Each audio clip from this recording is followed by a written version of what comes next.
It's part number 13321 AA001, exhaust right hand. And that is 13323 AA001, exhaust left hand.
Alright guys, so I figured I'd show you guys what I was talking about. Obviously we got brand new cam gear here on the exhaust side, one over there. But the reason that I had to end up purchasing these is because you see right here, this little pin, it is nice and flush, right? Looks nice and flush.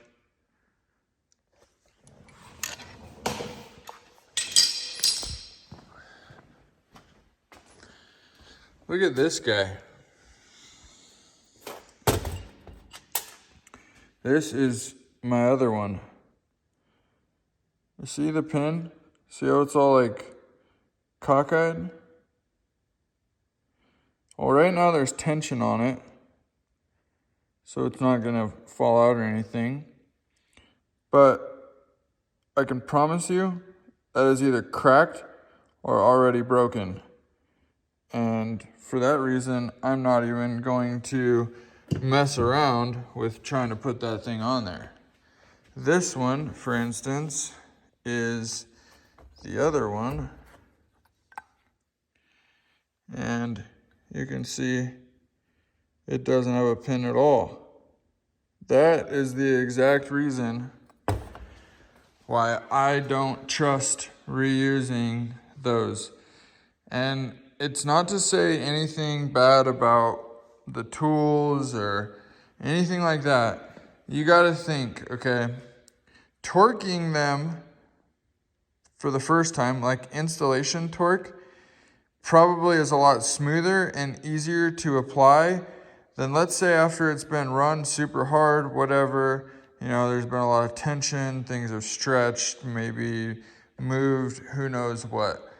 But I remember when we disassembled this thing, I actually have a video, and I might even post a clip, but it took me and the guy who was helping me some serious leverage in order to get these bolts undone, which I can almost promise you is exactly what broke that. So from my understanding, you need roughly about twice as much torque in order to undo or remove than you do to actually install. So just keep an eye on that if you want to reuse your cam gears and you're going for big power. I would highly suggest in just investing the money and buying new cam gears. Luckily, I was able to get the intakes apart and cleaned, so I'm pretty comfortable with those. But just a thing to watch out for, and in my case, this is just more peace of mind. So, wanted to touch base on that. Let's go ahead and hop back into getting this baby timed.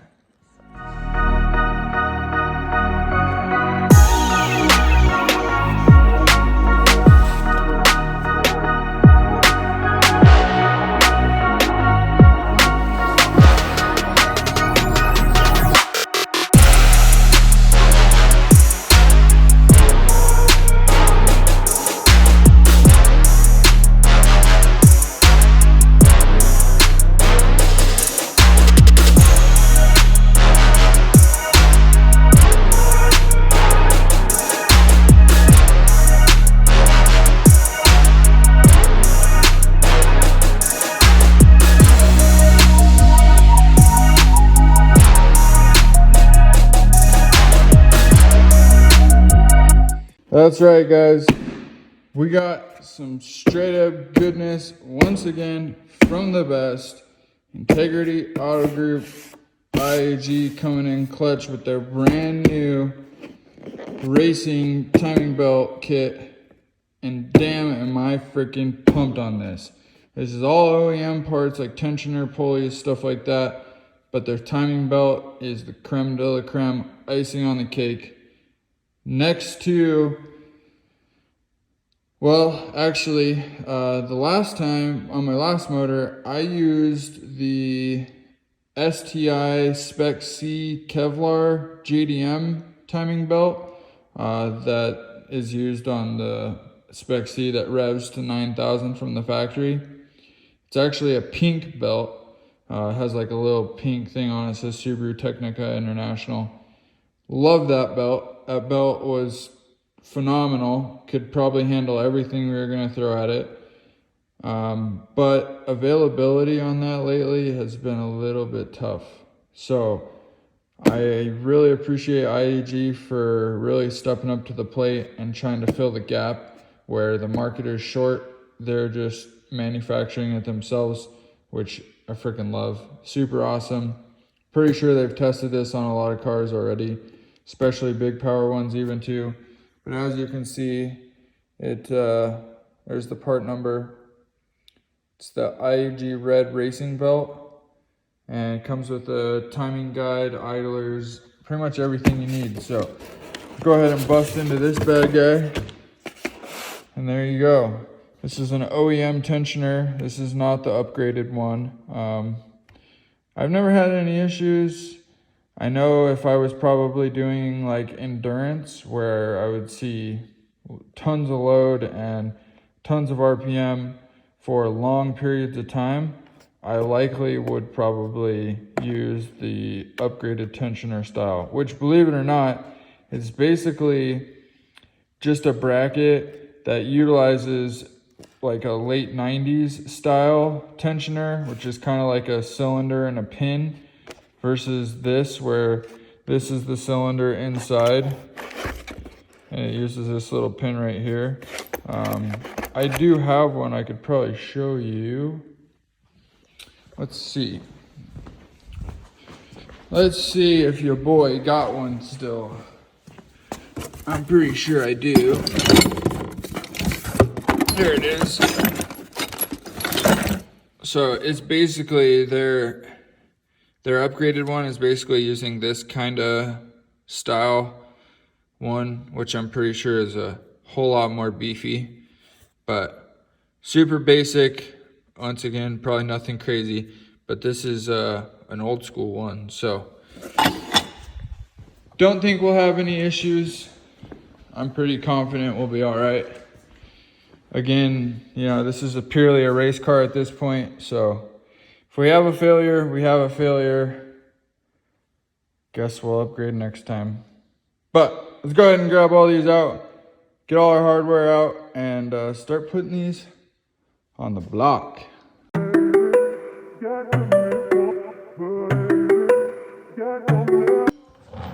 Okay guys, so these need to be, the top one needs to be turned clockwise, and the bottom one, the exhaust, needs to be turned counterclockwise. They need to basically turn out, not in, out, to set them to the position they need to be.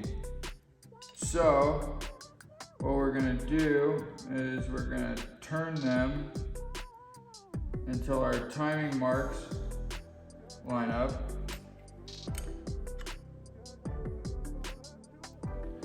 Which is probably gonna be a little difficult because you're actually opening the valves.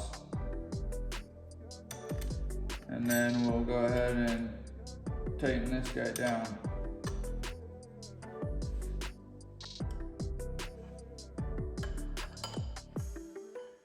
Okay, now this guy needs to be turned down, so counterclockwise.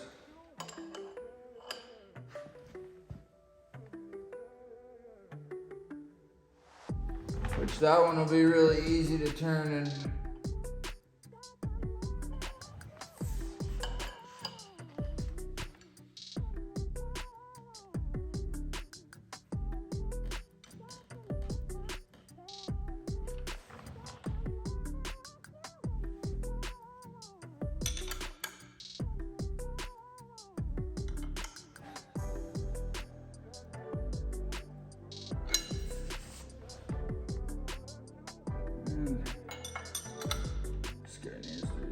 just a little bit more.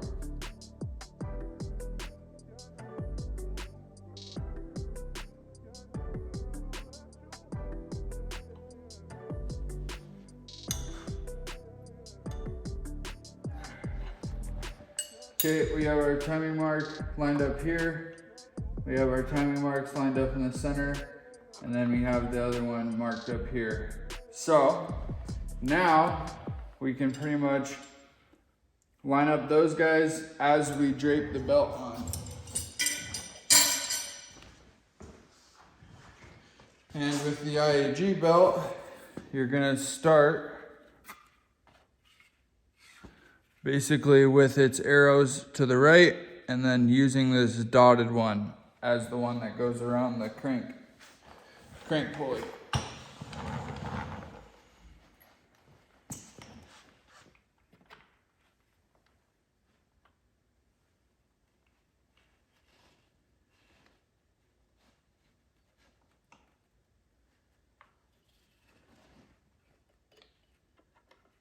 And then that guy lines up.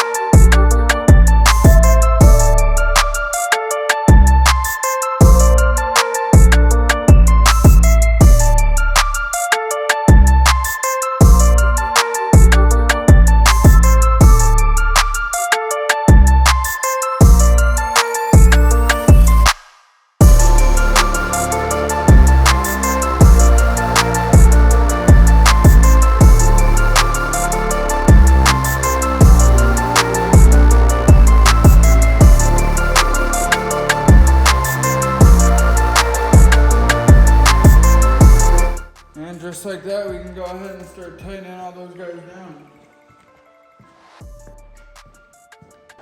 Now it's time to go ahead and torque all the pulleys. This little guy up here is the only 12 millimeter bolt, and its torque value is 18.4. Okay. Now all these other ones, this one, this one, this one, and this one, are all 28.8 foot-pounds.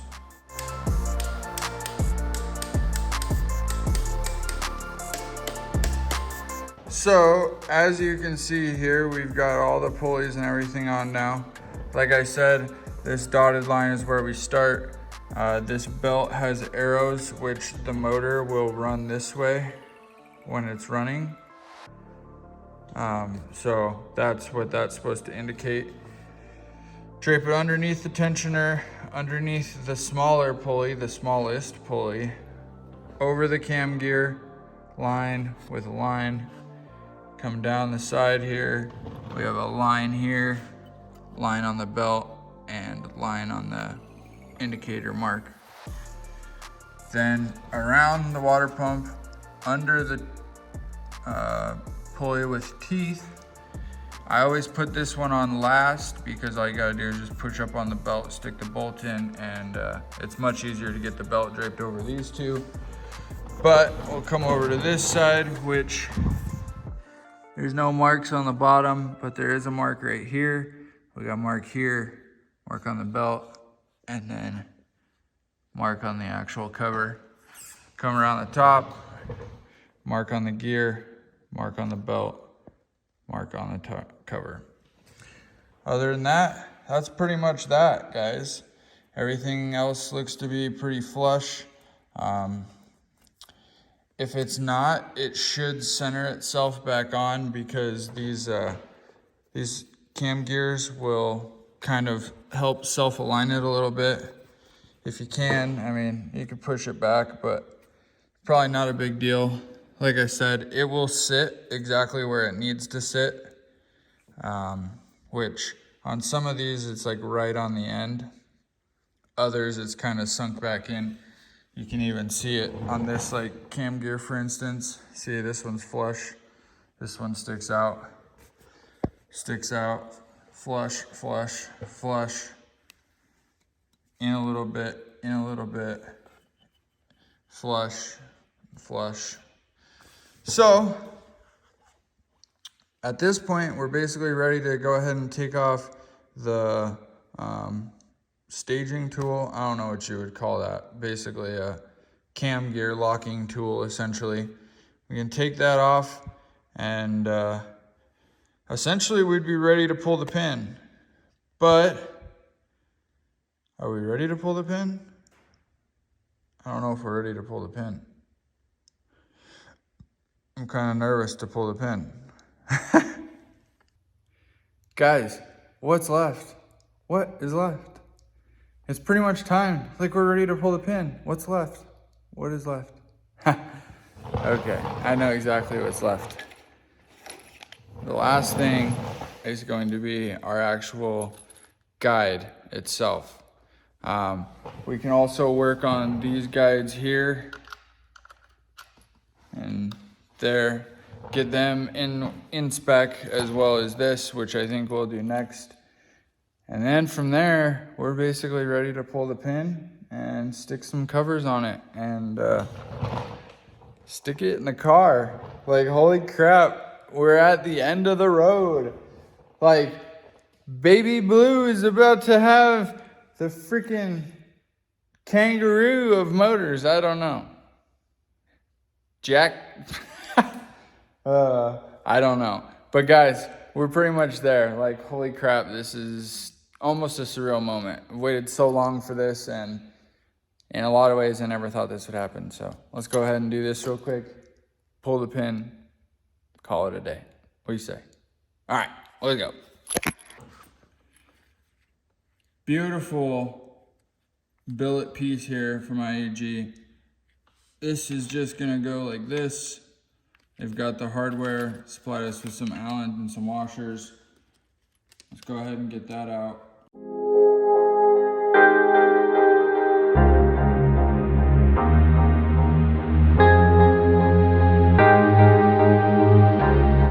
I think it says, the Subaru service manual says like 40 thousandths.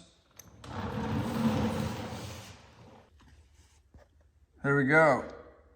I just went ahead and essentially eyeballed it. What I did is I pretty much pushed it up as far as it could go and then just tightened it down. Seems like they've machined it pretty much within spec almost, where this is within spec, this spacing here. Like, you didn't even need this guy. We could probably stick some feeler gauges in there and find out exactly what the clearance is, but the Subaru service manual says 40,000, it says actually 39 thousandths plus or minus 20 thousandths. So that seems a little odd. It's either 60 thousandths or 20 thousandths, like anything in between that window apparently. So who knows? Let's just go with it. I'm pretty sure it'll be fine. I'm pretty happy with it. Looks good. Super pumped on this one. So let's go ahead and get this guy off and damn. It looks so good with that red belt. Oh my gosh. I'm drooling all over myself, guys.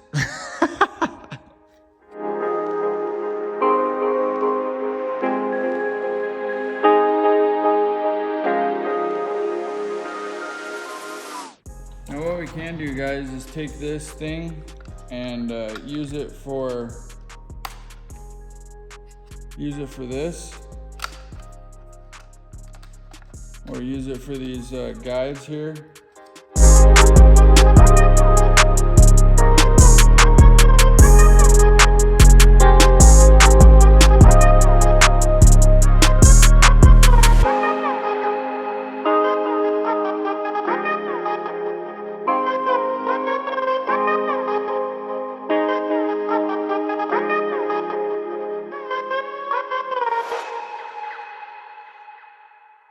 And that, my friends,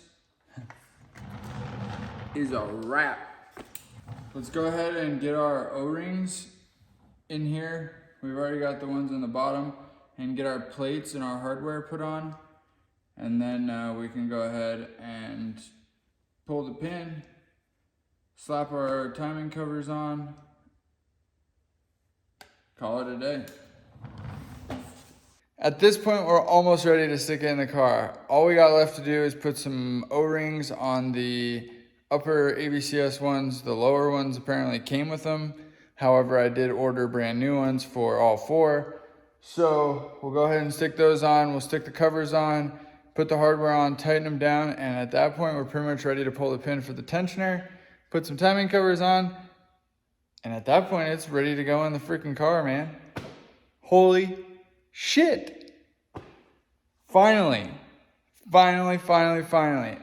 It's been since April when the car came apart that it is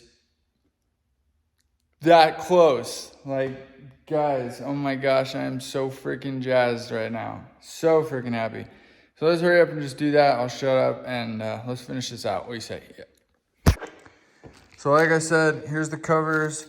I ordered some new O-rings, which the bottom ones already have them. So all we need is these two, and grab some hardware and let's get rolling with it.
Damn, guys, that's a wrap.